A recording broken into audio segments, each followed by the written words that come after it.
আপনাদের স্বাগত জানাই আমি আমার কথা শুনবার জন্য।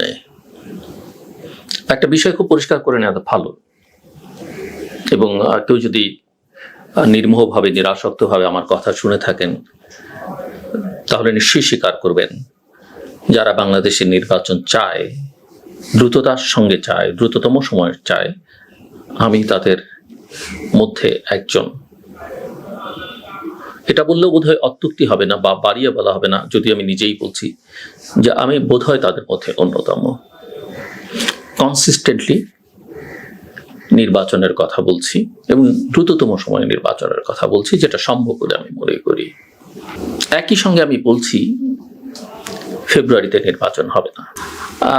সিজিএস এর পক্ষ থেকে আমরা পলিটিক্স ল্যাব শুরু করেছি ইয়াং পলিটিশিয়ানদের নিয়ে, যারা বিভিন্ন ছাত্র সংগঠনের নেতৃত্ব দিচ্ছেন তাদের নিয়ে।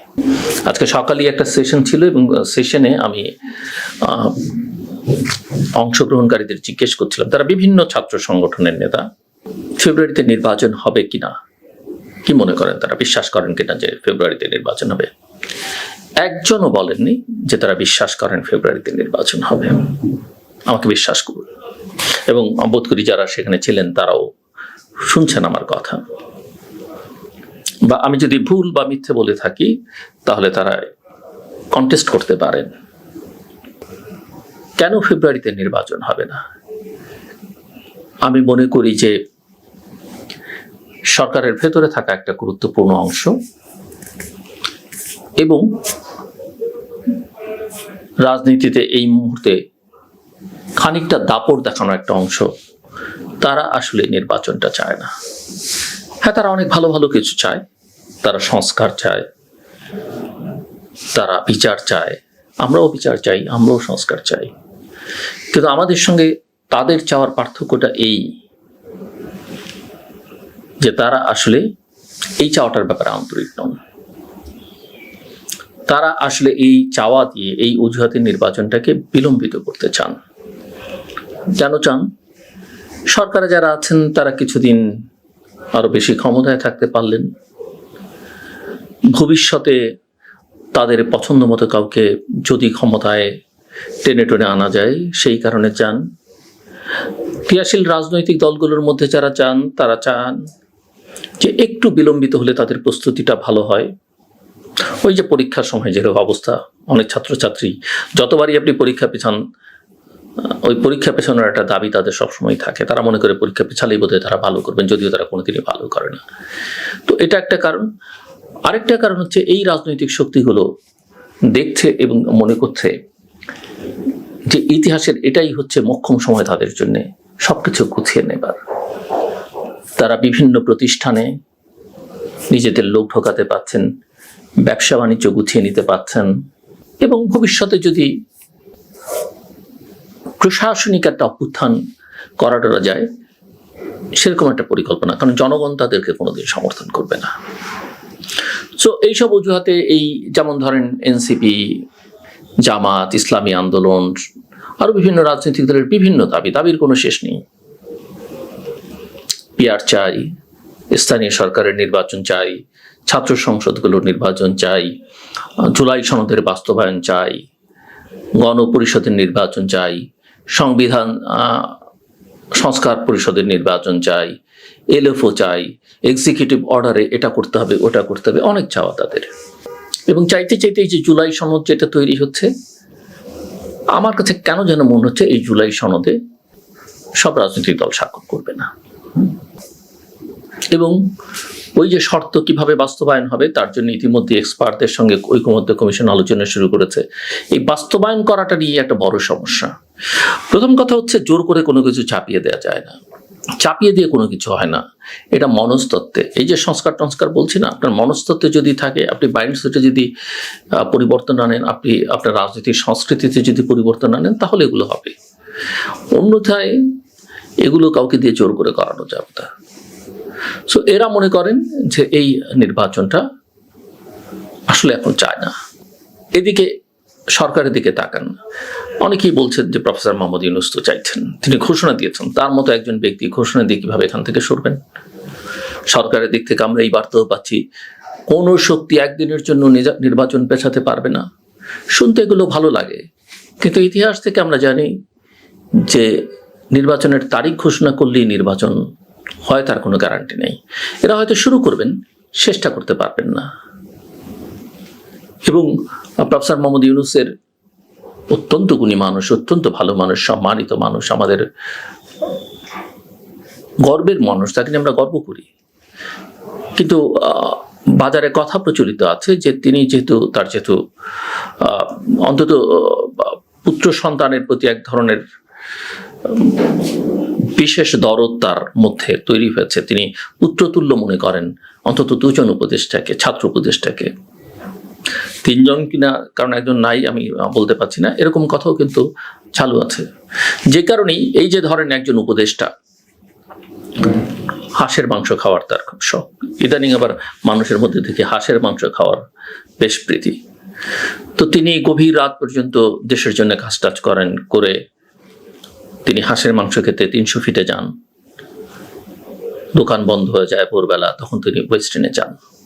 আপনি মিলান 300 ফিট থেকে ওয়েস্টিন, এবং ওয়েস্টিনে নানান কথা বলে।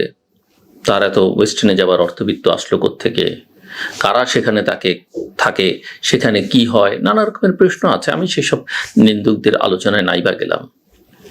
কিন্তু আমার প্রশ্ন, এই উপদেশটাই তিনি যোগ্য না হওয়া সত্ত্বেও অস্ত্রের লাইসেন্স নিয়েছেন, সেটা আবার বিমানবন্দর দিয়ে অস্ত্রের অংশ মানে ম্যাগজিনটা নিয়ে যাচ্ছিলেন, ধরা পড়লো স্ক্যানিংয়ে। সেটা উনি ভুলে নিয়ে গেছেন, বলেছেন। এরকম ভুল করলে রাষ্ট্র কিভাবে চলবে, সেই প্রশ্ন তো তোলাই যায়। কিন্তু আমার প্রশ্ন হচ্ছে, সেটা তিনি নিয়েছেন বলেছেন তার নিরাপত্তার সংকট। রাষ্ট্র তো তাকে নিরাপত্তার ব্যবস্থা করছে, এবং সেই নিরাপত্তা দিতে গিয়ে রাষ্ট্রের জনগণের অর্থে খরচ হয়, কিন্তু সেই নিরাপত্তা যথেষ্ট না, তার নিজের নিরাপত্তা দরকার। তাহলে আমার প্রশ্ন হচ্ছে যে নিরাপত্তার যদি এতই সংকট, তাহলে এই উপদেশটা কি করে, প্রায়শই তার ভাষায়, আমার ভাষা না, তিনি 300 ফিটে মোটরসাইকেলে করে যান হাঁসের মাংস খেতে। আচ্ছা, না হয় একদিন গেলেন, শখ করে যেতেই পারেন, উপদেষ্টারাও মানুষ, মন্ত্রীরাও মানুষ, সংসদের যেতেই পারেন। কিন্তু আপনি যখন নিয়মিত যান, আপনার যদি লাইফ থ্রেট থাকে, তাহলে যারা আপনার জন্য থ্রেট তারা তো নিশ্চয়ই আপনাকে ফলো করে, এবং যখন আপনি তারা জানে যে আপনি নিয়মিত ওখানে যান, তাহলে যে আপনার ঝুঁকি বেশি। কারো কোনো কথা নেই, প্রফেসর মোহাম্মদ ইউনূসেরও কোনো কথা নেই, সে ম্যাগজিনের সময় কোনো কথা নেই, এখনো কোনো কথা নেই। দুর্নীতির প্রচুর অভিযোগ ওঠে, উপদেষ্টাদের বিরুদ্ধে কোনো কথা নেই। এই উপদেষ্টা আবার বলছেন যে তিনি নির্বাচনের স্ক্যাজুয়াল ঘোষণা হলে পদত্যাগ করবেন। কেন পদত্যাগ করবেন? হয়তো ইলেকশন করলেও করতে পারেন, কোন দল থেকে করবেন সিদ্ধান্ত নেননি। ওদিকে নাহিদ ইসলাম বলছেন এনসিপির সঙ্গে তার কোনো সম্পর্ক নেই। আবার আমরা ভিডিওতে দেখি মাস্ক পরে তিনি এনসিপির সভায় যোগ দেন রাতের বেলা।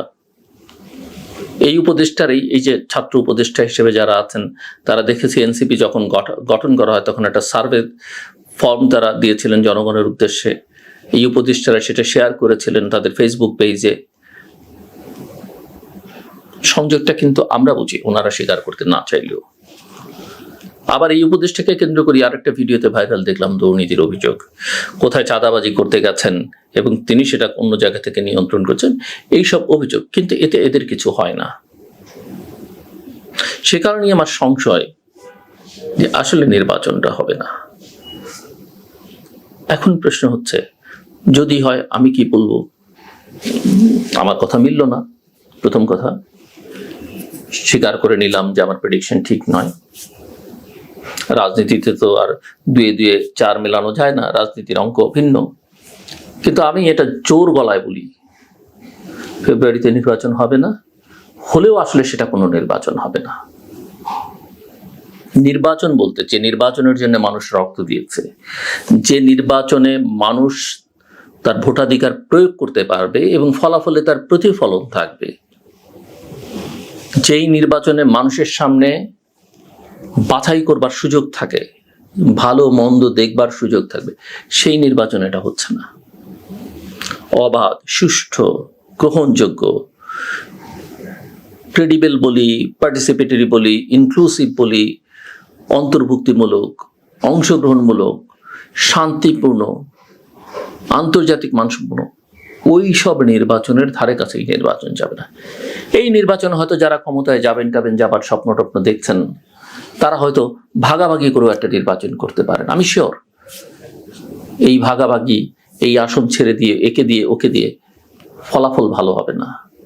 আপনি হয়তো দিতে পারেন, নিতে পারেন, কিন্তু মানুষ তো আসলে সেটা চায় না। ধরেন কোনো একটা নির্বাচনী এলাকায় বিএনপির একজন ভালো প্রার্থী, খুবই ভালো প্রার্থী, রাজনৈতিক সমীকরণের স্বার্থে বিএনপির সেই সিটটা একেবারেই অপরিচিত, যার সমর্থন নেই, সেরকম একটা দলের একজন নেতাকে দিলেন। নির্বাচন কমিশন এখন বলছে যে এক দলের নেতা আরেক দলের প্রতীক নিয়ে নির্বাচন করতে পারবেন না। এই প্রসঙ্গ নিয়ে বিতর্ক থাকতে পারে, এই সিদ্ধান্ত তারা ইমপ্লিমেন্ট শেষ পর্যন্ত করতে পারবেন কিনা সেটা নিয়ে আলোচনা হতে পারে। কিন্তু আবার প্রশ্ন হচ্ছে যে পারুন কিংবা না পারুন, প্রথম কথা হচ্ছে ধরেন XYZ পার্টির একজন নির্বাচন করছেন ধানের শীষ নিয়ে নয়, কিন্তু ধানের শীষের প্রার্থী সেখানে নেই, অর্থাৎ ধানের শীষ বা বিএনপি তাকে সমর্থন দিল। চিত্রটা কি দাঁড়ালো? বাংলাদেশের মানুষ এখনো পর্যন্ত মার্কা দেখে ভোট দেয়, ধানের শীষ, নৌকা, লাঙল, দাড়িপাল্লা এইসব দেখে ভোট দেবে। যখন সে ধানের শীষ দেখবে না, নৌকাতে তো আপনি বাইরেই রাখছেন, তখন তার পছন্দ কি হবে? সে কিন্তু নাম সর্বস্ব রাজনৈতিক দলের নেতার অপরিচিত প্রতীকে ভোট দেবে না, সে ভোট দেবে তখন দাড়িপাল্লায়। লাঙল থাকলে কেউ কেউ লাঙলও দিতে পারেন, কিন্তু তাদের আসলে সেখানে ভোট পাওয়ার কথা না। এটা বিপদ না আপদ হবে আগামী দিনে সেটা আমি বলতে পারছি না। এটা একটা চিত্র। আবার ধরেন ধানের শীষ নিয়ে করলেন ওই ছোট দলের প্রার্থী, কিন্তু ওই এলাকার মানুষ বা বিএনপির নেতাকর্মীরা বা এখানে আওয়ামী লীগ হতে পারে, অন্য কেউ, তারা কি প্রস্তুত ওই দলটিকে ভোট দেওয়ার জন্য, ওই ব্যক্তিকে ভোট দেওয়ার জন্য? তার তো একজন নেতা যাকে কেন্দ্র করে সে নিজের মনোজগৎ তৈরি করেছে, সেই লোকটার সঙ্গে তাদের এক ধরনের সম্পর্ক আছে, তাকে ভোট না দিয়ে দিতে হবে অন্য আরেকজনকে। আবার যেই ধরেন এই লোকটা হয়তো বিএনপি বা আওয়ামী লীগ বা জামাতের আদর্শে বিশ্বাস করে, ওই দলটির আদর্শেই বিশ্বাস করে না।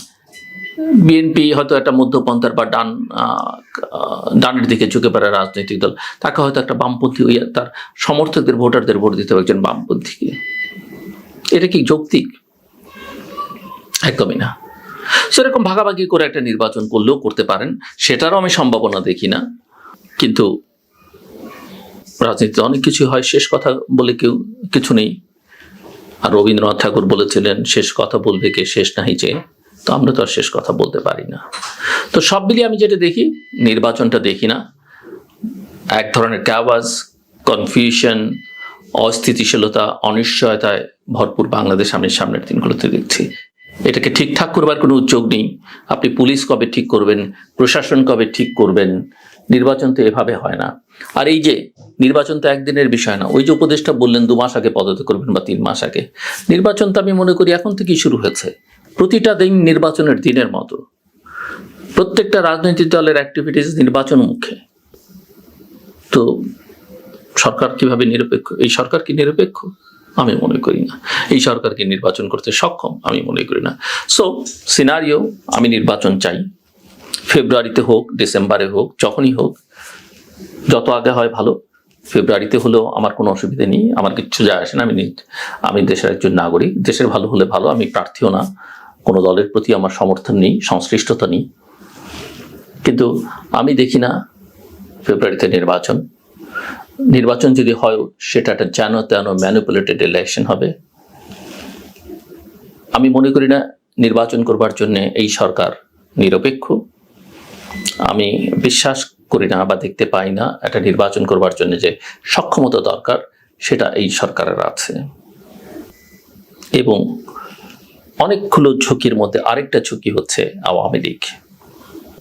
আওয়ামী লীগকে আপনি আইনি প্রক্রিয়ার বাইরে রেখে, মানে তার তো ব্যক্তিবর্গের বিচার হয়তো করছেন, বিচারে কোনো অগ্রগতি নেই, বিচারটা হওয়া দরকার, এইসব অপরাধের কোনো ক্ষমা নেই। কিন্তু দল হিসেবে আওয়ামী লীগকে আপনি রাজনীতির নির্বাচনের বাইরে রেখে বাংলাদেশে একটা নির্বাচন করবেন আর আওয়ামী লীগ চুপচাপ বসে থাকবে, আর আওয়ামী লীগের তো মিত্রও আছে কিছু প্রভাবশালী, সেটা মাথায় রাখা খুব জরুরি। নির্বাচনের পরে যেমন সমস্যা হবে, নির্বাচনটা প্রশ্নবিদ্ধ হবে দেশে এবং দেশের বাইরে, নির্বাচনের আগেও আসলে অনেক রকমের ঝুঁকি তৈরি হবে। সেই ঝুঁকি তৈরি করবার কাজে শুধু আওয়ামী লীগে ব্যস্ত থাকবে না, আওয়ামী লীগের নামে অন্যরা ব্যস্ত থাকবে, আর আওয়ামী লীগও অন্যদের মধ্যে ঢুকে পড়ে এইসব অস্থিরতা তৈরিতে নিজেদেরকে নিয়োজিত করবে এবং সেই ঝুঁকি সামলানো খুব কঠিন হবে।